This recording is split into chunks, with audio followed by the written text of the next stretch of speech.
All right, let's dive into the premiere of the Satoshi Journey's second season, the 100M contract. We're jumping right back into this world where your life isn't just your life, it's currency, and that clock is always ticking down. So, before we get into the new stuff, we gotta take a quick look back at where we left off. Because honestly, the end of Season 1 wasn't just a cliffhanger, it was the launching point for everything that's about to happen. If you remember, at the very end of last season, things got really intense. We saw our main guy, Satoshi, and his life score. His actual existence was just rewinding, fast. It was basically a countdown to him being wiped from existence. Now, you might be thinking these numbers are a good thing, like his score is going up. But no, that's not what's happening here. This represents a huge, desperate transaction he's making. He's paying an unbelievable price to reboot his own system.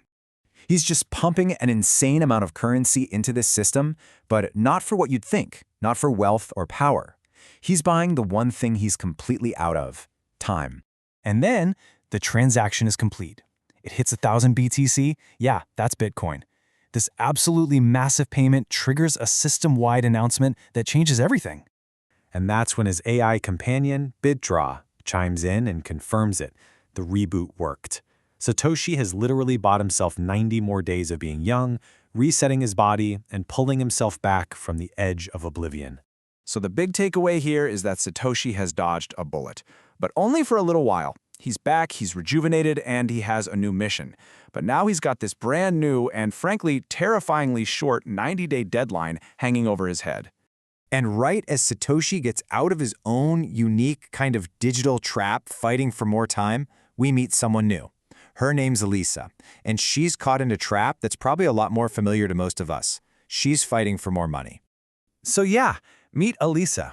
She's a brand new teacher, full of passion, but she's also getting crushed by the reality of life. She is completely overwhelmed, caught in this cycle of debt that's basically running her life. And we kind of catch her in this really personal, stressful moment on the phone, trying to figure out how to pay for her brother's school fees. It's just one line, but it tells you everything you need to know about the weight she's carrying. And right at this low point, when she's trying to figure things out, her whole world just gets turned upside down. Satoshi, looking young and weirdly relaxed in these expensive silk pajamas, just walks right into her room.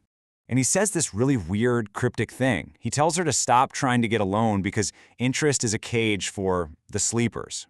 Now, who are the sleepers? Is he talking about normal people like us? People trapped in the system? Whatever it is, this is clearly not just some random break-in. This guy is on a mission, and it looks like he just found his first recruit. So this totally strange encounter, this home invasion, it suddenly turns into, of all things, a business proposal. And it is a wild one.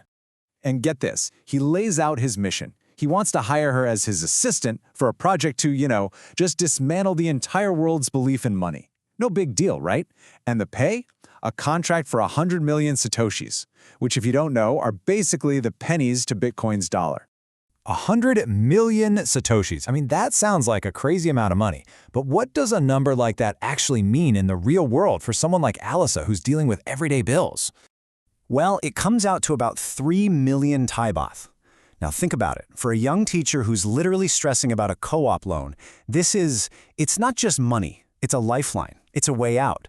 It's this impossible, life-changing amount of money being offered by a total stranger in pajamas.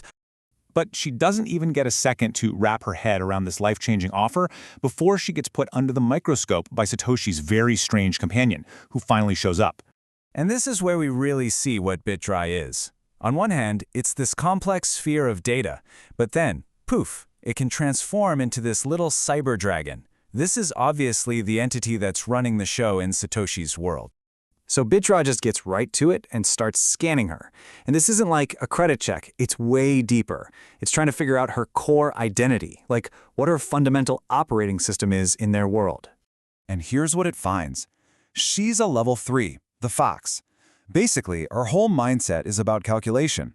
She views the world as a big game of profit and loss, always weighing the risks and benefits.